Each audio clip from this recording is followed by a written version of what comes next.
Olá pessoal, eu sou o Dr. Júlio Massal, eu sou médico cardiologista e sejam muito bem-vindos ao meu canal. E neste vídeo nós vamos conversar sobre a medicação Carvedilol, que também é conhecida como os nomes comerciais de Carvil, Ictus ou Divelol. Vamos entender como ela funciona no seu corpo, quais são as indicações, as dosagens e os efeitos colaterais. Então vem comigo nesse vídeo e roda a vinheta.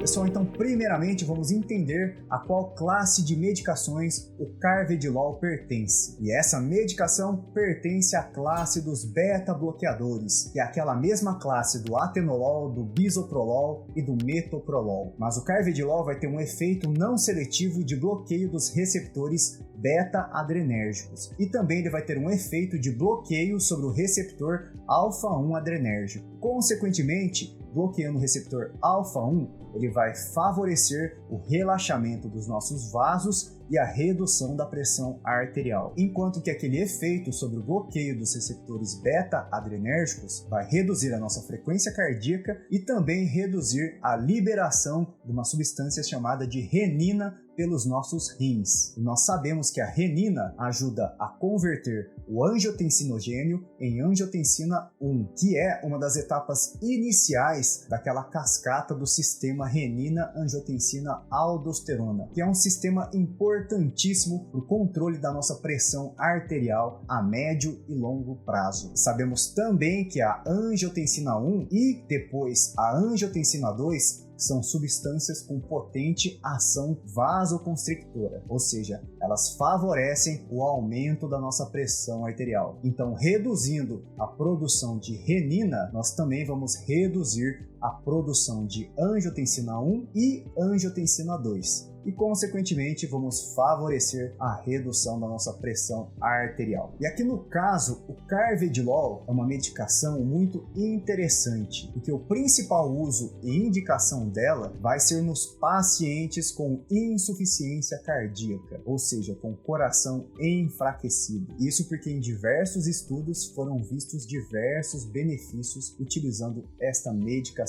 nesse perfil de paciente. E outras indicações também são para aqueles pacientes com pós-infarto do coração e também para casos selecionados de hipertensão arterial. Mas com certeza o Carvedilol é mais destacado nos casos de tratamento da insuficiência cardíaca. E aí, neste caso, vale lembrar muito bem daqueles 3 tipos de beta-bloqueadores que podem ser considerados para tratamento da insuficiência cardíaca, que aqui no caso são Carvedilol, o bisoprolol e o succinato de metoprolol. E as apresentações são em comprimidos de 3,125 mg, 6,25 mg, 12,5 mg e 25 mg. Se vocês prestarem atenção, praticamente uma dose é o dobro da outra. Isso porque muitas vezes nós vamos escalonar as doses gradativamente, como eu vou falar aqui mais adiante neste vídeo. Mas e aí, tá gostando do vídeo?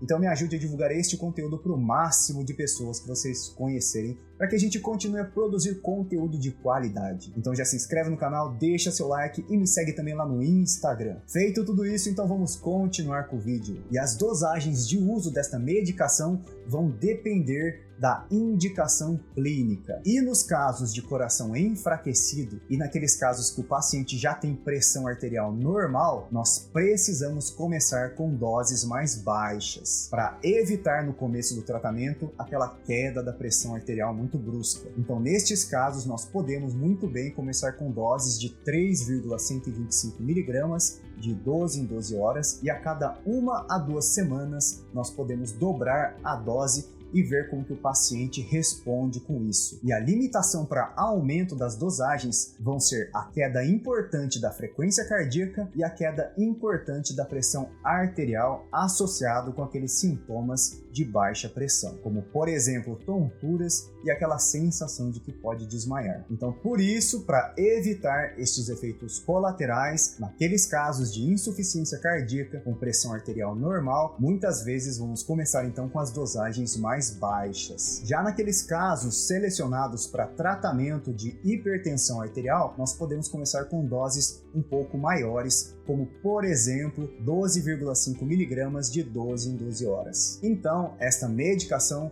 vai ser utilizada de 12 em 12 horas. E as dosagens máximas do Carvedilol vão depender do peso do paciente. Pacientes com menos de 85 quilos, as dosagens máximas vão ser de 25 mg de 12 em 12 horas. Já naqueles com 85 quilos ou mais, nós podemos chegar até 50 mg de 12 em 12 horas. E como eu falei antes, isso tudo vai ser titulado de acordo com a resposta de cada paciente. E você pode tomar esta medicação com o estômago vazio ou com alimentos. A diferença é que se você utilizar junto com alimentos, a absorção da medicação vai ser mais devagar. E nós sabemos, por exemplo, se você tomar o Carvedilol com o estômago vazio, ele é rapidamente absorvido na corrente sanguínea, vai fazer pico de concentração máxima no seu sangue depois de 1 hora. E agora então vamos para um ponto muito importante, que são as contraindicações de uso desse remédio. E uma contraindicação importante de uso é se você apresentar broncoespasmo ou crise asmática vigente ou também uma crise de enfisema em vigência. Nestes casos, os beta-bloqueadores não vão ser indicados. E aí então vai ser importante compensar aquela doença para depois começar a utilizar o beta-bloqueador. E também é importante utilizar com muita atenção naqueles pacientes que apresentam frequência cardíaca um pouco mais baixa, ou seja, aquela frequência cardíaca de repouso próximo de 50 batimentos por minuto, e também naquelas pessoas que apresentam pressão arterial um pouco mais baixa, próximo de 90 por 60 milímetros de mercúrio. Isso porque com o uso desta medicação você pode abaixar a sua frequência cardíaca ainda mais e também pode abaixar a sua pressão arterial ainda mais. E consequentemente ter aqueles sintomas de tontura ou de que vai desmaiar. Então neste perfil de paciente nós precisamos ter muita cautela, mas com certeza ele também pode ser indicado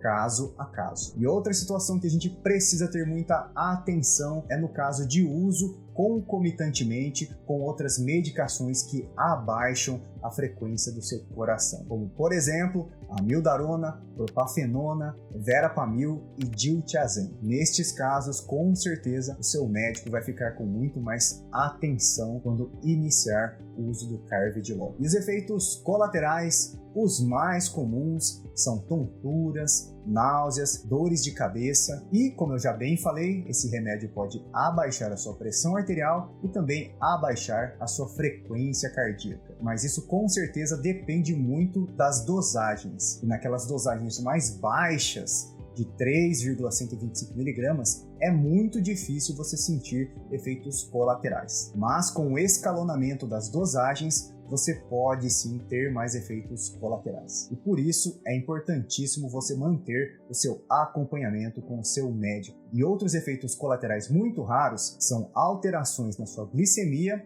ou seja, aumentos do açúcar no sangue e também aumentos dos seus triglicérides. Então, por tudo isso, se você for diabético ou se você apresentar triglicérides alterados no seu sangue, é muito importante você manter o acompanhamento clínico laboratorial com o seu médico. E lembre-se, pessoal, que neste canal nós temos diversos vídeos de explicação de medicação. Então, se você quiser procurar algum vídeo de explicação de medicação, você vai lá no Google ou vem aqui mesmo no YouTube e digite Júlio Massal e coloque o nome da medicação, de preferência o nome genérico. E para quem quiser suplementos e vitaminas de qualidade, vai ter um link aqui. E aqui eu vou deixar um vídeo de alimentos que abaixam o seu colesterol. E mais aqui embaixo eu vou deixar o YouTube escolher o melhor vídeo para vocês. E não se esqueçam de deixar seus comentários. E um grande abraço e até o próximo vídeo!